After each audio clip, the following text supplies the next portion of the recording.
saw Nicholas II in the middle of the night. Nicholas, his family, and a few loyal servants were woken up and told they were being moved for their safety. Instead, they were taken to a basement there. A Bolshevik officer named Yakovsky told them they were going to be executed. The Bolsheviks wanted to make sure the monarchy could never return. And to show that the old way of ruling Russia was finished, they claimed the execution was justice for the suffering the Russian people had experienced under Nicholas's rule. His death became a turning point in history as it ended the era of the Russian Empire and cleared the way for the Soviet Union to take power in 1922 with the monarchy eliminated. There was no figure left for a constitutional Monarchy and the same system in place in the UK today. Some historians believe this path might still have been possible if Nicholas had survived. Instead, his removal created a power vacuum that allowed the Bolsheviks to build a one-party communist state, first under Lenin and later under Stalin. This led to the rise of a regime that would define Russian politics for decades, having huge consequences on World War II and the Cold War ATPA. In 1532, the Spanish led by Francisco Pizarro invited Alpa to a meeting, but it was a trap. He was captured during a surprise attack to gain his freedom. Alpa promised a huge ransom of gold and silver, but after the Spanish collected the treasure, they put him through a fake trial and killed him by strangulation. And 1533, his death left a power gap in the Inca leadership, making it impossible for the empire to organize a strong defense. The Spanish installed puppet rulers like Tupac, Alpa, and later Manco Inca, but they had little real power. Their efforts to fight back eventually failed. Alpa's death allowed the Spanish to quickly take control of the Andes and start their rule over the region.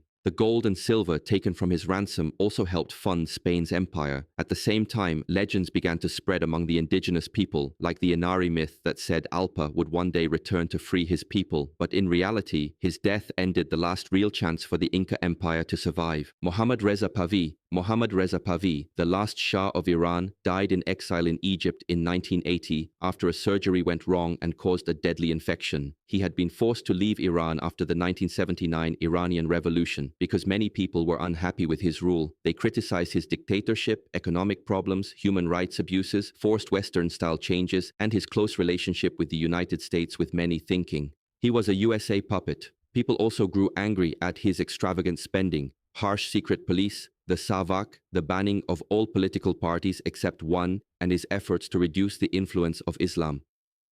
After the revolution, Iran became an Islamic republic led by Ayatollah Khomeini. The Hun's invasion of Italy in 452 had important effects. He destroyed cities like Aquileia and got close to Rome, which caused panic and forced many people to flee. Some escaped to the Venetian lagoon where the city of Venice would later be founded. Attila's advance stopped near the River Po, probably because of problems like disease, and lack of supplies. Roman Emperor Valentine III sent a group of negotiators, including Pope Leo I, to talk with Attila. He agreed to leave, possibly because of pressure from the Eastern Roman Empire and fear of bad omens or signs. But in 453, after celebrating a new marriage, Attila died suddenly, likely from internal bleeding or a nosebleed while drunk, although some later stories claimed he was murdered. His death stopped the Huns' expansion and led to a fight for power among his sons. They split the empire, which led to uprisings from groups the Huns had ruled in 454. The Huns were defeated at the Battle of Nau, where Attila's oldest son, Ak, was killed. Later defeats, including a failed invasion in 468 and the death of his son Ghazi, ended the Hun Empire. Alexander the Great. Alexander the Great died suddenly in Babylon in 323 BC at the age of 32, and his death caused immediate chaos because he left no clear successor. His only son, Alexander IV, was born after he died, and his half-brother Philip Edus was seen as unfit to rule. This led to a power struggle among his top generals known as the DKI. They divided the empire into regions called satrap, but these soon became independent kingdoms. A short attempt to keep the empire united failed when the regent Prus was assassinated in 321 BC. This set off 40 years of wars between the generals. In the end, the empire broke into three main Hellenistic kingdoms: the Ptolemaic kingdom in Egypt, the Lucid Empire in Asia, and the Antigen kingdom in Macedonia. Alexander had left behind big plans such as conquering Arabia, building massive temples in cities, and uniting Eastern and Western peoples. But after his death, these ideas seemed impossible to realize. Basically, his death gave rise to the Hellenistic world, where his former generals ruled powerful kingdoms that shaped the Mediterranean and the Middle East for centuries. Genghis Khan. Genghis Khan, the founder of the Mongol Empire, died in 1227, and before his death, he chose his third son Ogedai as successor due to his balanced leadership style. After Genghis Khan died, the Mongol Empire slowly began to break apart over the following decades. This happened because there was no clear system for choosing future leaders. Although Genghis had named his son Ogedei as the next great Khan, he also gave large areas of land to his other sons. These lands, called appendages, were ruled almost like independent kingdoms. This system worked while Genghis and Okai were alive and strong leaders, but after their deaths, competition between different family branches grew. Eventually, the empire split into 4 major parts, or cities. Sometimes they even fought each other. This division made the Mongol Empire weaker and more open to attacks. Because of this, the Pax Mollica, a time of peace, trade, and cultural exchange across much of Eurasia, came to an end.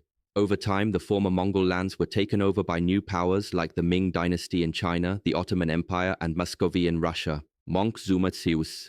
When the Spanish, led by Hernán Cortés, arrived in the Aztec capital of Tenochtitlan. In 1519, Zuma was taken prisoner.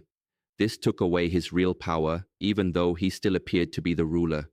The Spanish treated him with respect in public, but used him to control the Aztec people and prevent them from rebelling. His continued support for the Spanish, whether because he was scared or forced, caused many of his own people to turn against him in 1520, while trying to calm a large public protest that had started after the Spanish killed many people during Cortez's absence. Mazuma was killed. Some say he was hit by stones or arrows thrown by angry Aztecs, while others say he was killed by the Spanish. His death ended any hope of peaceful cooperation between the Spanish and the Aztecs after Mazuma died. His brother quit. Lahuac became emperor, but died soon after from smallpox. Then Kam-Ak became leader and led the final fight to defend the empire. Within a year, the Aztec Empire fell to the Spanish. Mazuma's death was basically the final loss of Aztec independence and the start of Spanish colonial rule in Mexico, with all the consequences this had in history. Arthur Tudor, Prince Arthur, the oldest son of King Henry VII and the heir to the English throne, died suddenly in April 1502 at the age of 15. Only a few months after marrying Catherine of Aragon. After he died, Catherine married his younger brother Henry VI, but when they couldn't have a male heir, Henry asked the Pope to cancel the marriage, saying it was invalid because she had been married to Arthur first. The Pope Clement VII refused, and this led Henry to break away from the Catholic Church and start the Church of England, beginning the English Reformation. The religious disagreements that came out of this made divisions in society worse and helped lead to the English Civil War. Charles the Bold, Duke of Burgundy, ruled one of the most powerful states in Western Europe during the 14th and 15th centuries. He was close to uniting the Low Countries, what we now call Belgium, the Netherlands, and Luxembourg. For the first time in history, although Burgundy was still officially under the authority of both the King of France and the Holy Roman Emperor, it had grown strong enough to possibly break away and become an independent kingdom. This new kingdom would have been a powerful state located between France and Germany. But in 1477, while fighting in Lorraine to capture one of the last remaining territories he needed, Charles was killed by Swiss mercenaries. Since he had no male heir, his lands were inherited by his daughter Mary of Burgundy. Her inheritance made her the most desirable bride in Europe at the time. She married Maximilian of Habsburg, and this marriage changed European history. It gave the Habsburg family control over Burgundy's wealthy lands, which helped them grow into one of the most powerful dynasties in Europe. Later, they also inherited Spain, and the money from the Low Countries helped fund their expansion into the Americas. However, Mary's great-grandson, Philip II of Spain, ruled the Low Countries very harsh. His policies caused a major revolt among the local nobles. This led to the northern provinces breaking away and forming the Dutch Republic. If Charles the Bold had lived longer and had a son, the Low Countries might have become a united and independent kingdom a century earlier, and perhaps stayed that way. A strong and independent Burgundy might have become a major European power, like a version of Prussia, but much earlier, changing the course of European politics for centuries. Henrietta Lacks. Henrietta Lacks was an African-American woman whose cancer cells were taken without her knowledge or permission. In 1951, these cells became the first human cells that could live and grow forever outside the body. They were named HeLa and became one of the most important tools in medical research. Thanks to HeLa cells, scientists made major advances, such as developing the polio vaccine, cancer treatments, gene mapping, and research on viruses like HIV and COVID-19. For many years, neither she nor her family knew the cells were being used or that they had become extremely valuable. Her family only found out decades later, which raised serious questions about privacy and the treatment of patients in research. In 2013, the US National Institutes of Health made a deal with her family to give them some control over who can access the genetic data. From HeLa cells, her case has also led to lawsuits and new laws. Pope Gregory XI.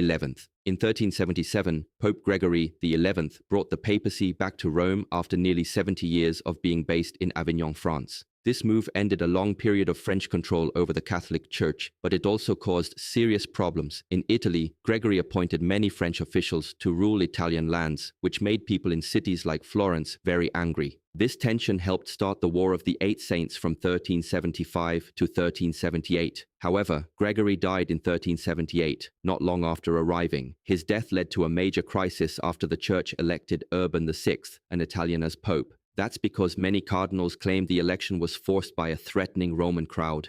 They later chose a second pope, Clement VII, who went back to Avignon.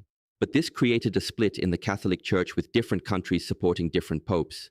This division, known as the Western Schism, lasted for nearly 40 years in 1409. A third group tried to solve the problem at the Council of Pisa by electing a new pope, but that only made things worse. Now there were three competing popes. The conflict finally ended at the Council of Constance, where all rival popes were removed or made to resign. A new pope, Martin V, was then elected to lead the church alone, but the long schism hurt the church's image and authority, helping inspire future reform ideas like concile and eventually the Protestant Reformation. Julius Caesar. Julius Caesar's assassination in 44 BC marked the end of the Roman Republic. The senators who killed him, led by Brutus and Cassius, thought they were saving the Republic by removing a leader who had gained too much power, but their plan backfired. After Caesar's funeral, the Roman people were deeply moved, especially by Mark Anton's speech, which turned public opinion against the assassins. The killers had to flee, and instead of restoring the Republic, Caesar's death led to more violence and a series of civil wars. His adopted heir Octavian eventually defeated all his enemies and became the sole ruler of Rome. He later took the title Augustus and became the first Roman emperor. This marked the shift from a republic where power was shared to an official empire ruled by one man, Archduke Franz Ferdinand. The assassination of Archduke Franz Ferdinand on June 28, 1914, led to the start of World War I.